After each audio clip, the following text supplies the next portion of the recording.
Halo warga Konoha sekalian, selamat datang kembali di channel Ray Agnostik. Beberapa hari yang lalu saya melihat video short di YouTube ya, yang diupload oleh seseorang dan di video itu ada seseorang mualaf.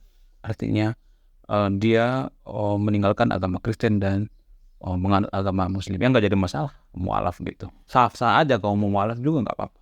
Itu adalah hak kebebasan. Nah, yang jadi permasalahan adalah dia menunjukkan ada kesalahan.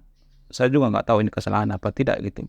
Ada perbedaan kata gitu, dikit sebenarnya perbedaan kata di kitab suci agama Kristen dengan agama Kristen yang sekarang itu. Maksudnya ada semacam perubahan kata dari kitab suci yang dulu agama Kristen itu dengan sekarang itu ada perubahan. Jadi dia menunjukkan perubahannya. Nah, yang jadi permasalahan adalah bisakah kitab suci itu diamandemen?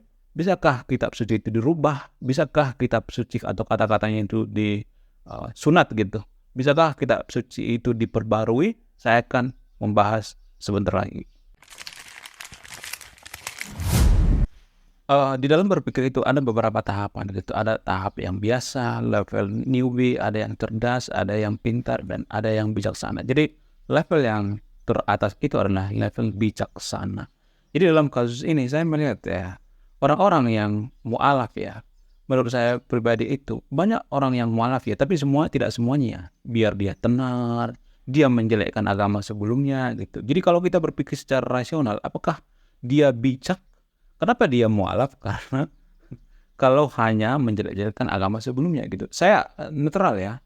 Kalau ada pun yang menjelek-jelekan agama Muslim itu saya komplain gitu. Saya nggak suka gitu. Kalau misalnya ada agama Muslim pindah ke agama Kristen gitu, dia menjelek-jelekan kitab suci agama Muslim misalnya contohnya gitu, saya pasti mendampratnya gitu. Nggak boleh seperti itu. Kita nggak boleh menjelek-jelekan agama lain. Bagaimana mungkin kita menjadi masuk surga gitu, penghuni surga kalau kita selalu menjelekkan agama lain gitu, mencari kekurangannya gitu. Jadi kalau misalnya nih kita mencari kekurangan agama lain gitu, mencari kejelekannya dan lain sebagainya, apakah kita layak masuk surga? Bukankah menjelek-jelekan agama lain itu bagian daripada dosa?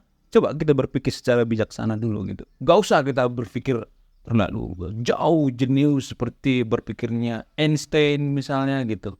Coba kita berpikir sederhana dulu. Kalau misalnya nih ada orang yang mualaf atau murtad gitu, dia menjelek-jelekan agama sebelumnya, itu artinya dia bukan orang yang beragama. Dia hanya suka mereview atau menjelek-jelekkan agama lain. Itu artinya dia nggak ada beda sama iblis. Ya kan, bener.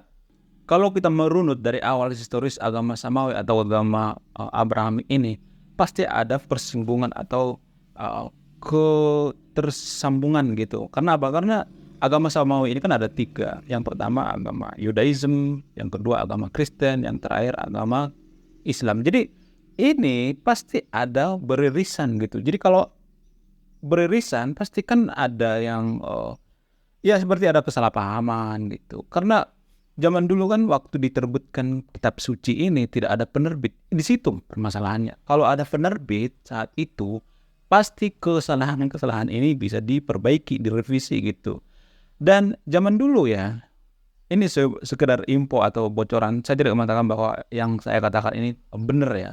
Dulu zaman Nabi itu, para Nabi itu menulis kitabnya itu sudah tua, sudah sepuh, kadang sudah linglung gitu, kadang sudah teledor gitu, pokoknya kadang suka ngelantur gitu. Jadi waktu menulis kitab ini, bahkan bukan dia yang menulis, karena rata-rata Nabi itu kan buta huruf ya, mungkin asistennya atau orang yang menulis atau pengikutnya gitu. Jadi bisa aja terjadi kesalahan dalam penulisan maksudnya. Karena nabi-nabinya juga sudah 70 tahun ke atas, suka ngelantur gitu, ya maklum lah gitu. Jadi kalau ada pun kesalahan dalam penulisan atau mungkin ya ayat-ayat tertentu mengajak kita untuk membenci agama lain atau tidak bersahabat dengan agama lain atau melarang kita mengucapkan salam ke agama lain dan lain sebagainya, disinilah gunanya otak gitu. Mohon maaf ya, bukan berarti saya mengatakan saya yang paling pintar. Kita dalam beragama itu harus berpikir rasional. Itulah gunanya kita dikasih akal, pikiran yang jernih gitu.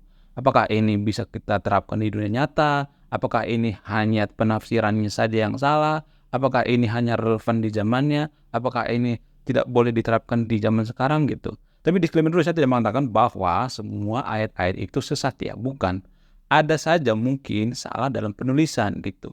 Jadi ya mohon dibijaksana lah kita gitu dalam menanggapinya. Kita sebagai manusia itu harus waras gitu dalam berpikir. Kita tidak boleh dipengaruhi oleh emosi dan lain sebagainya. Kalau misalnya kita mempermasalahkan agama siapa yang paling benar, agama siapa yang paling suci, agama siapa yang paling layak masuk surga, kalau kita runut ke belakangnya, kita mundur ke belakang sedikit gitu.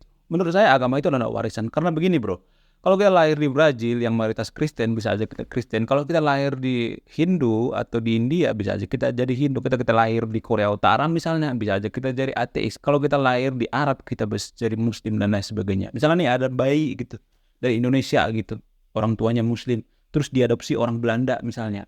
Bisa aja bayi ini jadi agama Kristen kan? Iya kan?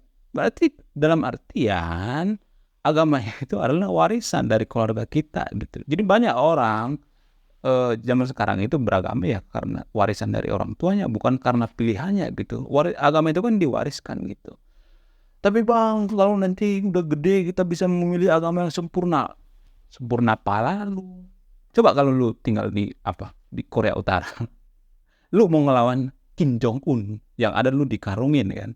Jadi kita tidak bisa mengatakan bahwa agama itu adalah agama ini ya yang terbaik gitu, nggak bisa, karena Tuhan yang menentukan, bukan manusia yang menentukan agama kita itu terbaik atau tidak.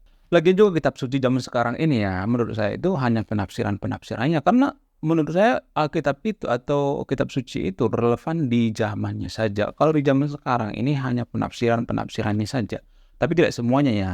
Yang baik-baik juga ada di dalam kitab suci. Di agama itu tidak semuanya buruk ya, tapi ada saja ayat-ayat itu penafsirannya ya sekarang tinggal penafsirannya gitu. Kalau ayatnya itu mungkin sudah tidak relevan lagi kan di zaman sekarang. Tapi tidak semua ya ayat yang saya maksud seperti itu. Mungkin ada satu atau dua gitu. Jadi itulah alasannya kenapa waktu kita kuliah mau jadi doktor di S3 itu diajarkan filsafat. Biar apa? Biar kita bijaksana. Sebenarnya kita belajar filsafat itu harusnya dari SMP gitu, SMA gitu, bukan waktu kuliah. Jadi sekarang ini saya melihat di Indonesia filsafat itu baru diajarkan pas pengambilan doktor gitu atau S3. Kenapa harus di situ diajarkan? Kenapa tidak waktu kecil gitu? Jadi itulah pentingnya bahwa kita harus bijaksana. Bukan berarti saya orang yang paling bijaksana ya, tapi kebijaksanaan itu lebih penting daripada cuma mengorek-ngorek kesalahan agama lain, mengorek-ngorek kitab suci agama lain gitu. Oke? Saya juga tidak menyuruh yang nonton video ini jadi agnostik atau jadi ateis, tetaplah beragama. Karena beragama juga baik. Oke? Terima kasih sudah menyimak dan memahami video ini. Sebelum saya tutup, saya akan memberikan salah satu pesan moral. Pesan moralnya adalah, agama zaman sekarang ini hanya tinggal penafsirannya. Perlu dipahami, kita jangan salah dalam menafsirkan. Menggunakan otak juga. Saya agnostik, salam rasional.